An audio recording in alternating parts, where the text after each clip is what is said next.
여러분, 오늘 본문에도 나오지만 예언자라는 단어를 들으면 어떤 생각이 들어요? 예언자. 뭔가 미래를 딱딱 맞추고, 그렇죠? 미래를 아는, 소위 말해서 점쟁이쯤 되는 사람으로 그렇게 생각합니다. 그런데 성경에서 말하는 예언이라는 단어에는 사실 그런 점쟁이 같은 뜻이 없어요. 은행에 돈을 맡기는 걸 뭐라고 하죠? 예금이라고 하죠. 은행 입장에서는 예치금이라고 합니다. 맡는 거예요. 돈을 맡아주는 거. 여기서 예언자라고 쓰인 이 단어는 그래서 뭔가 미래를 보고 미래를 얘기하는 사람이 아니라 하나님의 말씀을 맡아서 하나님이 하시는 그 말씀을 들은 대로 가감없이 세상 사람들에게 전하는 사람을 예언자라고 그렇게 성경은 이야기하는 겁니다. 그죠? 예언자는 자기 마음대로 얘기하는 게 아니라 혼자 뭐 환상을 보고 얘기한 게 아니라 하나님의 말씀을 듣고 그 말씀을 그대로 전하는 사람을 예언자라고 불렀다는 거예요. 우리가 아는 엘리야, 엘리사, 이사야, 예레미야 이런 사람들을 우리가 예언자라고 부르죠. 그 사람들이 한 일은 하나님의 말씀을 들은 대로 가감없이 그 말씀을 다시 백성들에게 전하는 임무를 가지고 있었던 사람들이라는 겁니다. 그런데 오늘의 주인공 예레미야는 지지리도 복도 없는 사람이었습니다. 항상 소심한 사람이었어요.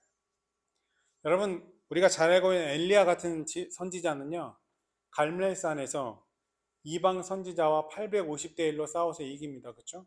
막 기도했더니 하늘에서 불이 뚝 떨어져갖고 제단에 있는 그거 태우고 막 그러잖아요. 응? 그런 기적을 부리는 하나님의 놀라운 막 그런 이적들을 행하는 그런 엘리야 같은 선지자도 있었지만 오늘의 주인공이었던 에레미야는 그런 능력을 발휘하는 사람이 아니었습니다. 사람들이 볼 때 엘리야 같은 선지자가 나타나면 뭐 하늘에서 불 떨어지고 막 이러는데 뭔가 얘기하면 더 신빙성 있어 보이잖아요. 그렇죠? 하나님의 말씀입니다 이러고 얘기하면 그런 능력을 부리는 사람이 얘기하면 뭔가 듣는 사람 입장에서도 진짠가 봐 그런 생각을 할 텐데 예레미야는 그런 신비한 능력을 부리는 사람이 아니었어요. 그래서 이 사람이 예레미야가 하나님의 말씀을 자신이 들은 대로 전할 때마다 사람들은 예레미야를 의심하고 조롱하고 비웃습니다.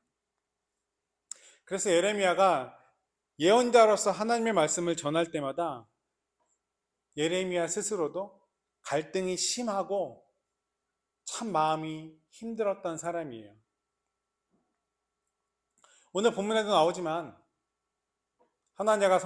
하나냐라는 선지자가 나중에는 거짓 선지자로 밝혀지죠. 그 하나냐가 바벨론의 포로로 끌려갔던 사람들이 2년 안에 돌아올 겁니다. 2년 안에 하나님이 우리의 성전을 다시 회복시켜 줄 겁니다. 이렇게 얘기했어요. 예언했어요. 그게 하나님의 말씀입니다. 근데 예레미야가 다시 얘기하는 거죠. 나도 그렇게 되길 정말 바랍니다. 근데 하나님이 나에게 하신 말씀은 그런 게 아닙니다. 2년이 아니라 70년 후에나 그런 일이 일어날 겁니다. 이렇게 얘기했더니 백성들이 누구 말을 더 믿어줬을까요? 당연히 하나님의 말을 하나님의 말이라고 생각하게 됩니다. 예레미야 입장에서 보면 자기도 좋은 말 하고 싶겠죠. 듣는 사람들한테 뭔가 좋은 말 하고 싶었을 거예요.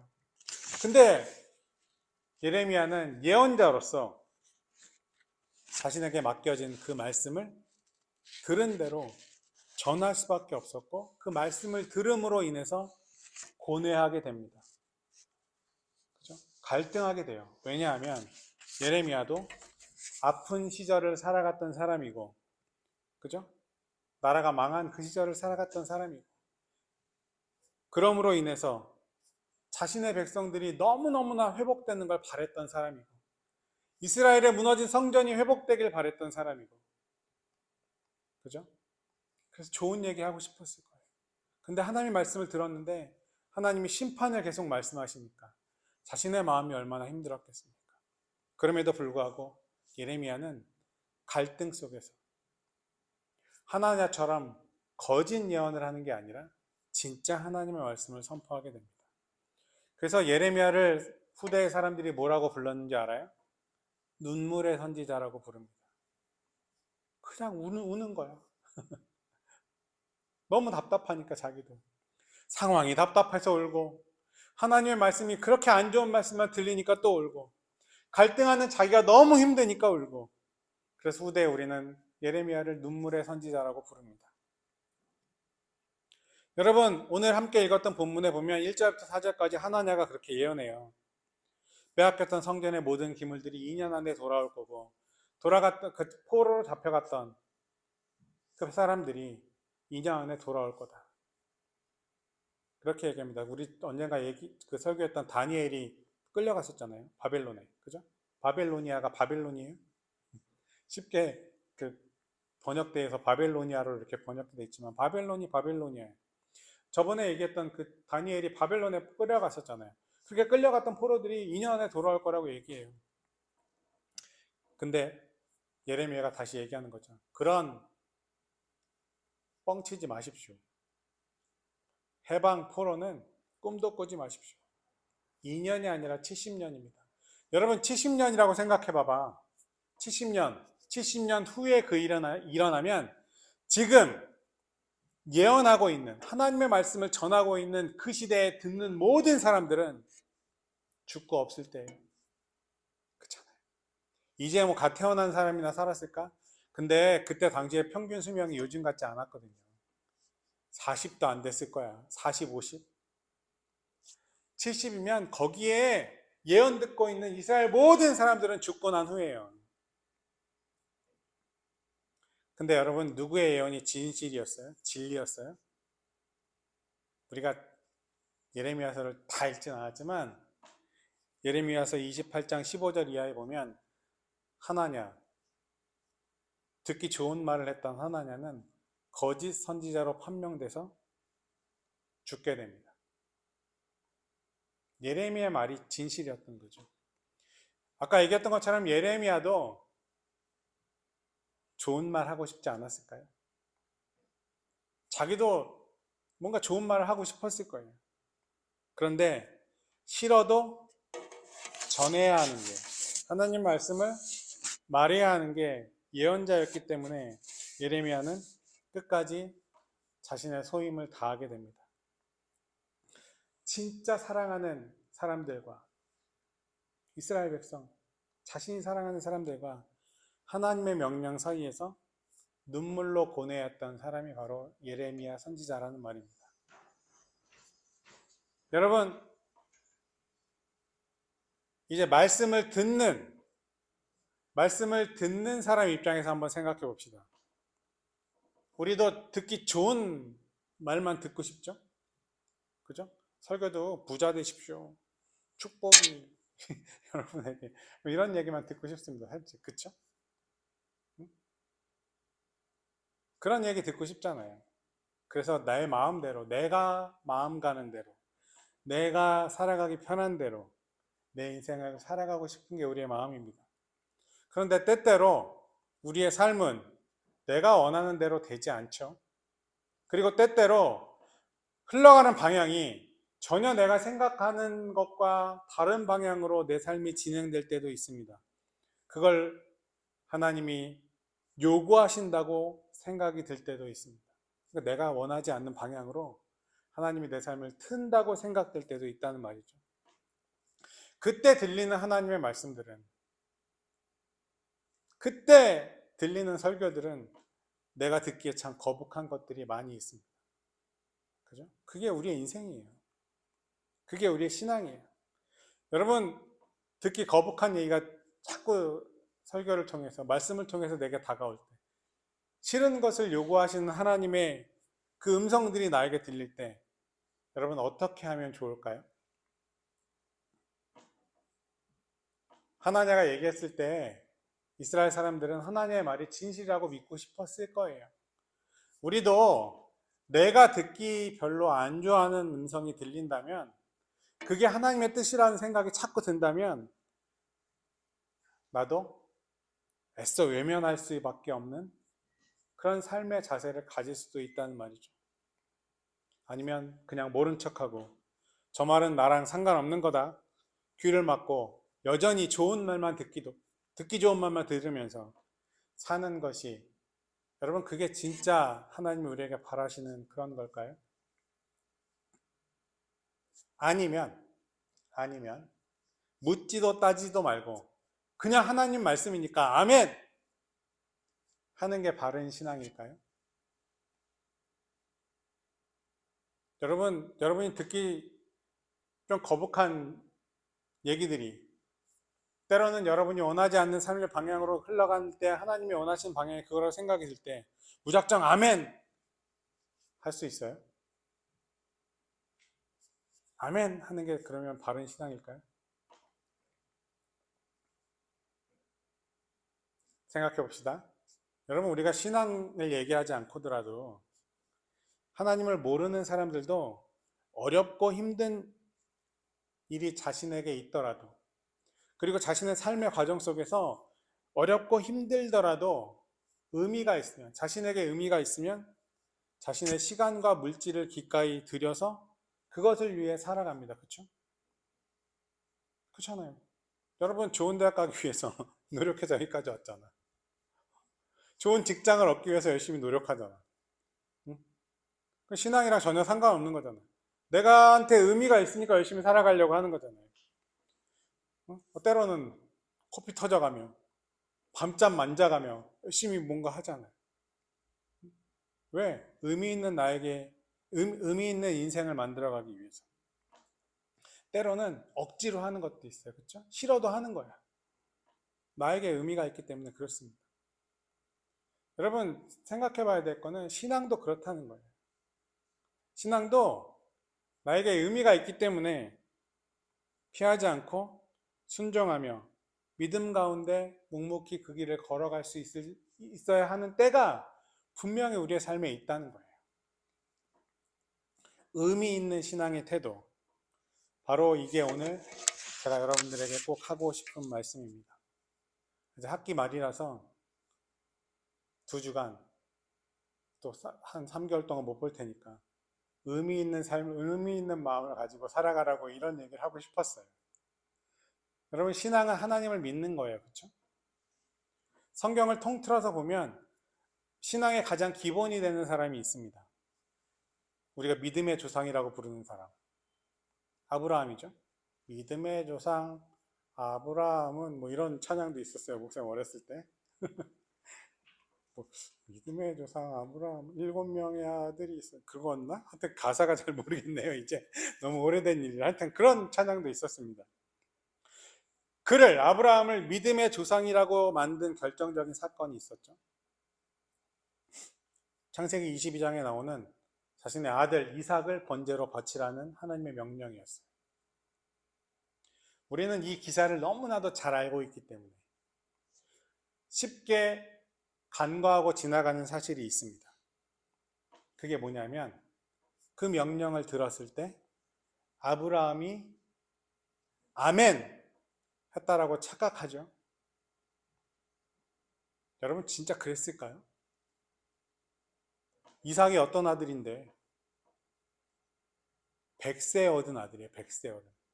자식이 없을 뻔했는데 하나님의 은혜로 얻게 된 아들이라고요. 그 아들을 다시 바치라는데, 아까 얘기했던 것처럼 무조건 아멘! 하나님의 명령이니까 그렇게 할 수 있었을까요? 우리가 진짜 입고 있는 게 뭐냐면, 너무나 잘 알고 있는 성경의 이야기이기 때문에 우리가 진짜 간과하고 있는 사실이 있는데, 그 속에 담겨 있는 아브라함의 갈등과 고뇌를 우리는 잘 인식하지 못한다는 말입니다. 문제가 뭐예요? 아브라함은 진짜 하나님에 대한 신실한 믿음이 있었던, 하나님을 사랑하는 사람이었음에도 불구하고 동시에 그의 아들 이삭을 죽을 만큼 사랑한다는데 문제가 생기기 시작하는 거죠. 윤리적으로 볼 때 자신의 아들을 죽이는 건 도저히 용서받을 수 없는 범죄입니다. 그죠?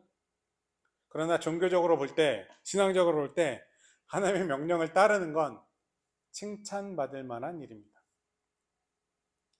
이 두 가지 모순되는 상황을 창세기 22장은 우리에게 보여주면서 신앙이란 뭔지 고민해 보라고 이야기하는 거예요. 그냥 아브라함이 믿음의 조상이 됐습니다, 이거를 생각하라는 게 아니라 그 이야기를 통해서 신앙이란 뭔지 진지하게 생각해 볼래? 라고 우리에게 던져주고 있다는 얘기예요.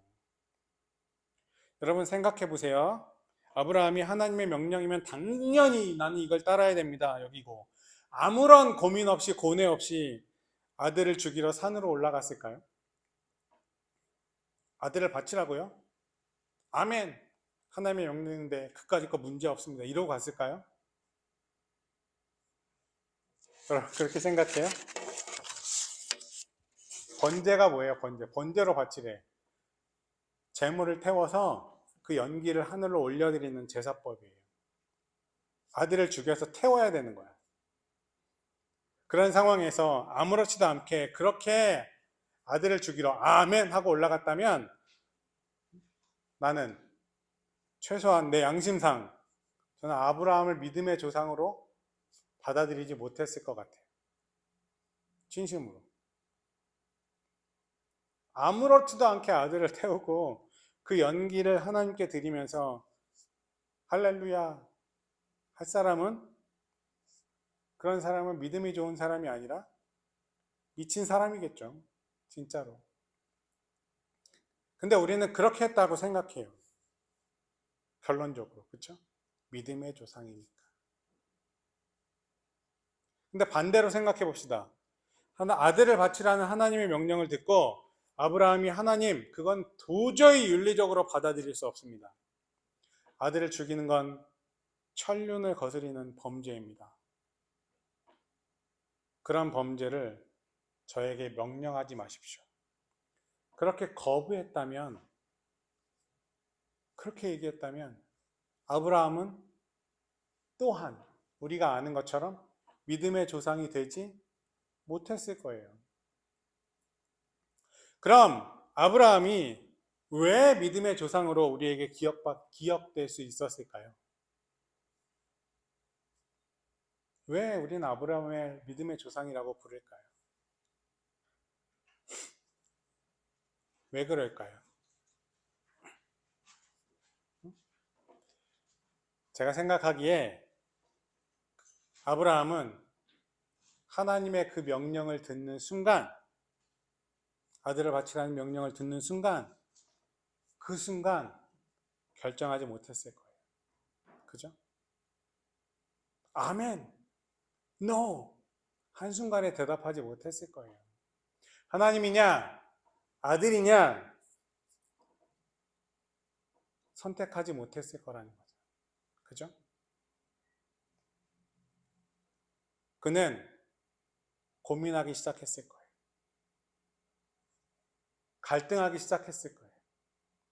그죠? 마음속에서, 머릿속에서 수많은 생각들이 떠올랐을 거예요. 근데 여러분 잘 생각해 보세요. 그게 우리의 삶이잖아요. 우리의 머릿속에서 어떤 일을 결정할 때 수많은 생각들이 지나가죠. 우리의 마음속에서 수많은 갈등들이 있죠. 그죠? 아브라함도 그랬을 거라는 거예요. 그냥 아멘 하면서 기쁘게 움직이지 못했을 거라는 거죠. 아들을 바치기 위해서 모리아산으로 아들 손 붙잡고 기쁘게 뛰어 올라간 게 아니라는 거예요. 가는 동안 내내 하나님이 왜 이런 말씀을 나에게 하셨을까? 난 이걸 진짜 해야 될까? 난 아들을 죽일 수 있을까? 고민하지 않았을까요? 아니 갈등하지 않았, 아니 미쳐서 정말 날뛸 만큼 그렇게 힘든 마음을 가지고 고뇌하며, 이걸 어떻게 표현해야 될지 잘 모르겠는데 고뇌하며라는 말로도 표현할 수 없는, 그쵸? 엄청난 갈등과 번민과 아픔과 눈물과, 그러면서 아들과 함께 이삭과 함께 모리아산으로 올라갔을 거예요. 그런데 결국 하나님의 명령을 따르죠. 설령 내가 정말 하지 못할 일이라 할지라도 그 안에 분명히 하나님의 뜻이 있을 것이라는, 하나님에 대한 자신의 신뢰를 원망하면서 자신의 믿음을 저주하면서 그렇게 아들을 제물로 바치려고 했을 거예요. 아멘. 그게 아니라, 여러분, 자식을 먼저 보낸 부모님들이 자식은 땅에 묻는 게 아니라 가슴에 묻는다고 그렇게 표현하시죠. 자식이 아무리 많아도 한 자식이 먼저 죽으면 그 아픔은 무엇으로도 비교할 수 없기 때문일 거예요. 아브라함에게도 이삭은 그런 자식이었을 거고 다시 얻을 수 없는, 그죠? 누군가 아들을 다시 낳는다고 해도 이삭이 아니잖아. 정말 서럽게, 정말 아프게 고민하고 번뇌하며 하나님의 명령을 억지로 하나님의 뜻이 무엇인지 모르겠지만 하나님의 뜻 안에 자신의 있음을 고백하며 하나님에 대한 자신의 신뢰를 아파하며 그렇게 행동하려고 했을 거예요. 하나님은 그렇게 아브라함에게 정말 모진 요구를 하고 계셨던 거죠. 진짜 가장 힘든 걸 내놓으라는 거예요.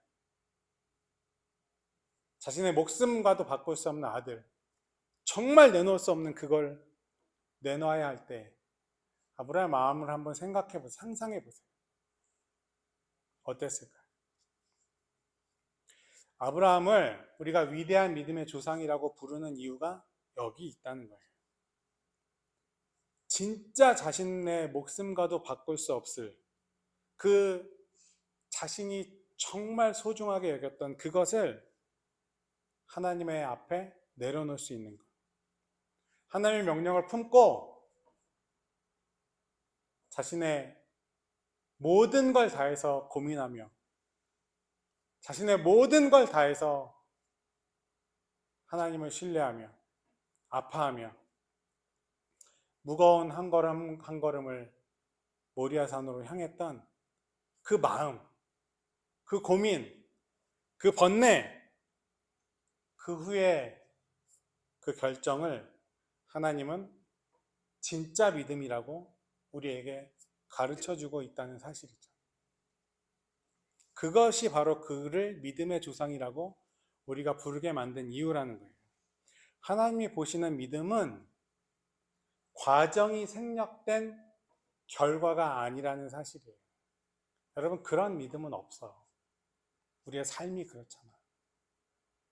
신앙 통해서 여러분, 나도 그랬는데 신학교를 졸업할 때쯤 26살이 됐을 때 엄청난 생각이 많아져요. 신앙이란 무엇인가? 하나님은 도대체 내 인생 속에 무엇일까? 나는 목사의 삶을 살아가야 될까? 여러분으로 표현하면 나는 내 삶과 하나님 중에 무엇을 택해야 될까?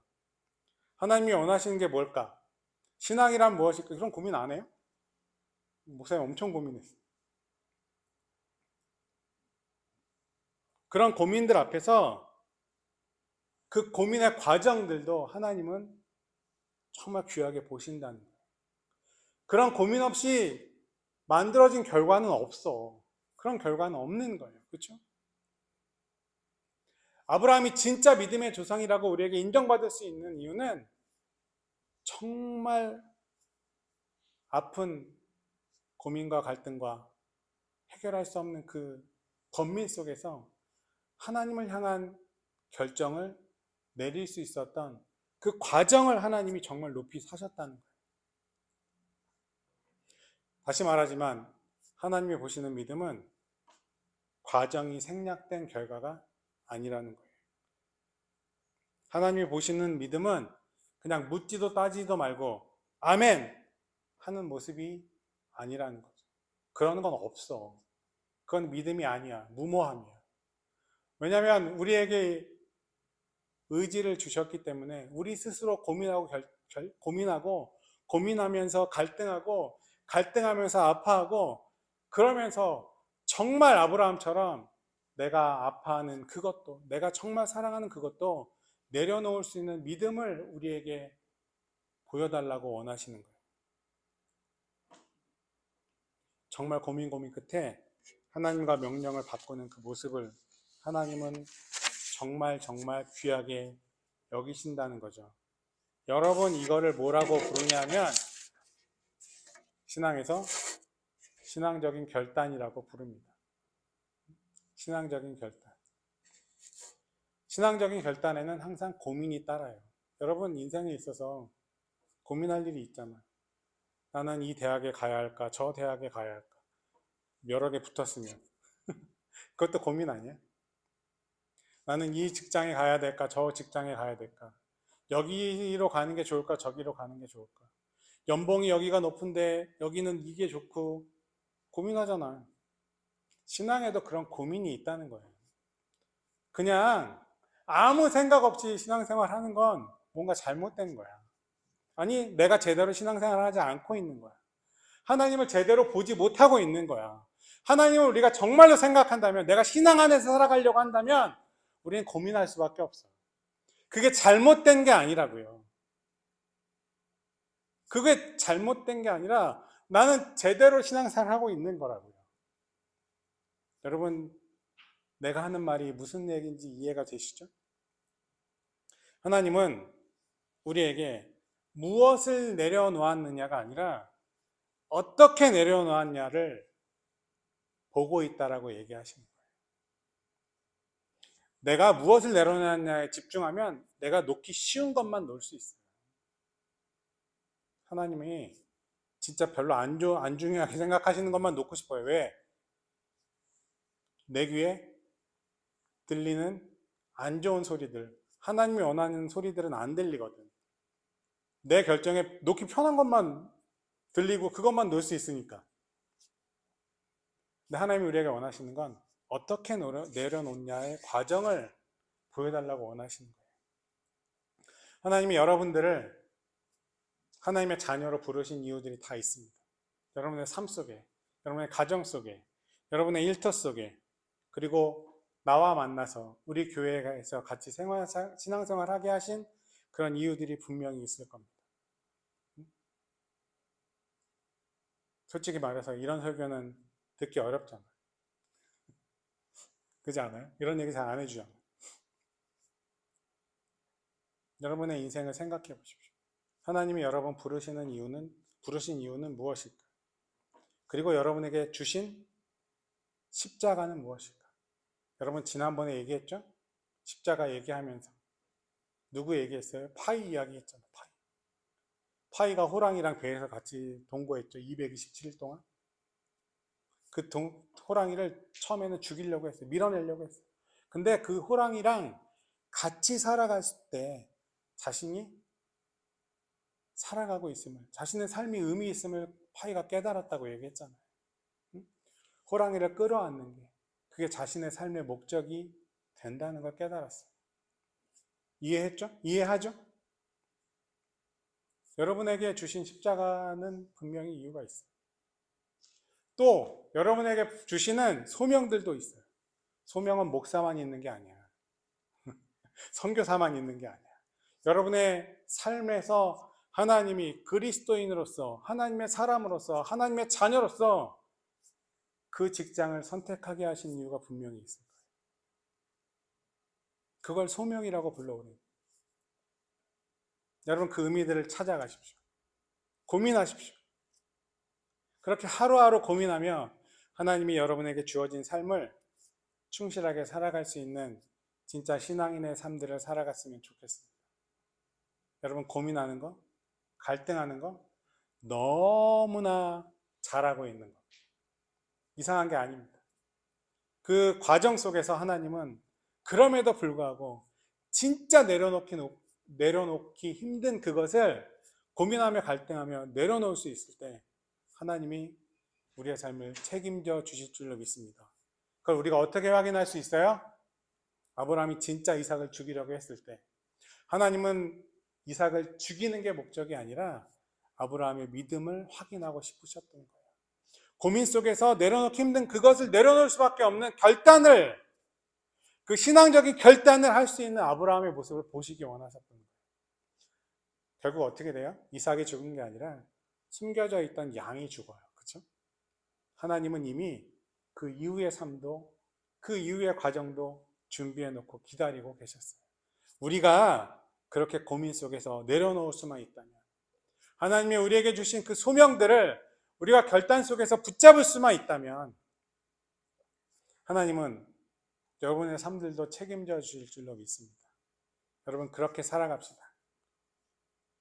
여러분의 인생 속에서 그런 결단들을 하며 살아갈 수 있는, 그래서 하나님 보시기에 아, 누구누구야, 너 참 믿음이 좋구나, 너를 귀하게 여긴다, 그런 축복된 삶을 살아갈 수 있는 저와 여러분이 되었으면 좋겠습니다. 아멘. 기도합시다.